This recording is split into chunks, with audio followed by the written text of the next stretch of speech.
Hello, wrestling friends. I'm Matt Kuhn. This is Matt Watch, where usually we watch wrestling and probably some other stuff. And I just watch it and tell you what I think about it. Who cares, right? Some people do, and I thank those people. Of course, that's the website, which just redirects to here.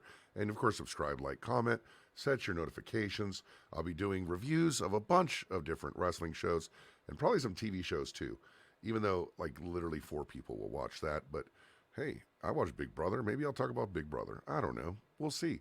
But in any case, I'm here with a rare Matt Watch exclusive, a news exclusive on a subject that has happened recently in wrestling. And let's talk about it. This past Saturday on Collision, there was, as if you read, hey, I got a little callback here. If you watch my first video I ever did on Matt Watch, it is a Collision review. And I talk about the awkward interchange between Ricky Starks and Edge, formerly Edge, Adam Copeland, and how awkward it was and how I felt it was just kind of the byproduct of Edge being able just to be able to riff all he wants, say whatever he wants, and react to somebody else who's saying whatever they want, which is not really what he's used to. And, you know, it led to kind of this awkward back and forth where Ricky's called him Bug Eyes, and then Edge goes, "You're a vanilla midget version of The Rock," and then he goes something like, "Your silk pants," and then Ricky goes, "Ooh, that sent me over the edge," and it was just awkward, you know. And so a lot of people, including Dave Meltzer and Brian Alvarez, intimated that it is because what happened here was that there was actual anger, there was an actual issue, and Brian Alvarez went on to say, "Man, that kick at the end of the show that Edge gave, that Adam Copeland gave Ricky Starks, it could have been a receipt. It was tough. It might be a receipt. I don't know, but it was tough." And so it was just intimated, as always, by them that there's some problems on Collision, and that there was some real anger going on there. There was some real hard feelings, some heat, so to speak, between Ricky Starks and Edge as a result of that in-ring promo back and forth. So as a exclusive here, I'm here to tell you that I have it on good authority that it is not. And I'm looking at my phone so that I can give you the exact quote that I have from, well, let me not say it before I look it up here. Going to my phone right here, and I'm scrolling up a little bit. And I was told that what I can say is that I talked to someone pretty close to the situation, and it was all high fives and hugs afterwards. So, hugs and high fives after the promo segment. There was no heat at all. They were having fun. They enjoyed it. They thought it went well, and now people are talking about it. It might even lead to a Ricky and Adam Copeland future, and maybe if they lean into that just a little bit in a smart way, it could turn into something even bigger, right? And, as far as that kick, it was kind of relayed to me. And by the way, if you think you know who the source is, you might be surprised. So all I got to say is it is a source who is very close to the situation. And, it was I brought that up. I said, the funny thing is, because I knew it was BS. And by the way, and Meltzer and Alvarez did not report, by the way, there was heat. They felt it was. That was their assumption. That was the vibe they got, was that there was heat and there was anger at it. And then people ran with that. Sportskeeda covered it, and Ringside News covered it. And, in their headlines are like, "There's real anger."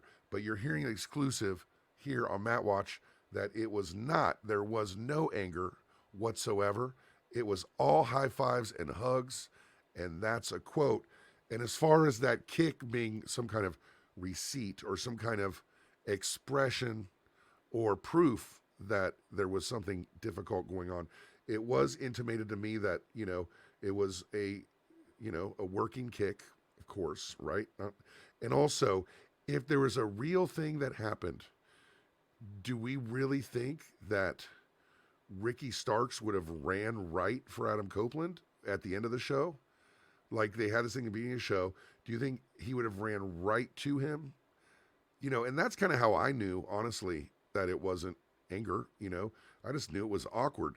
And I think what we can do sometimes is maybe stop making assumptions, stop thinking, ooh, this has got to be this. And it's okay if you do, but then what happens is that when the reporters do it, and, these secondary sources, secondary things like Sportskeeda and Ringside News, they carry these opinions like they're fact. So it's not so much on Dave and Brian that they got their assumption wrong, because we all do that all the time. But it's a little bit on them that it seems like they always want to make the Collision guys kind of look bad. Like, for instance, this isn't really an exclusive anymore, but, there was the case of FTR losing their belts to Bill and Starks. And the story should have been, wow, look at what FTR did for them. They looked amazing. I mean, Big Bill just dominated. He kicked Cash out of the ring. He gave Dax 50,000 moves. But the story then became, why did FTR lose? What happened? Look at Dax doing the boo-boo face. And then as I tweeted and I found out and other people reported later, is that it was their idea, FTR's idea, to lose the belts. It was their idea. So why would they be mad at something that was their idea? And also, doesn't that say good things about them? And that's not reported because they didn't ask that. They just assume bad things about people involved with FTR, people involved in Collision, and and often they're wrong. So I would say that a lot of the reporters, like on the show on Matt Watch, if you watch it, I definitely disclose anybody I have a bias for. I don't really have a bias against anybody, but who I have a bias for. And I think, some people have bias against certain people. I have a bias against Dave Meltzer, right? But don't let it affect, when it affects the news, you have an obligation to straighten out. But again, I rambled. I'm sorry. This was an exclusive. There was no heat between Ricky Starks and Adam Copeland, and that is a fact. And I have it from someone close to the situation, and that's it. Watch Matt Watch. Thanks, guys, for watching. Only leave positive comments in the YouTube, but leave a lot of them. But if you leave a negative one, like I get a notification, and I can erase it before I even know your name. So it's kind of cool, too. But I love y'all. Thank you for supporting this new venture, and I'll see you next time. I'm not sure how many more news things I'll have, maybe once in a while, but, we'll see. Thanks, guys. Have a good one. Bye.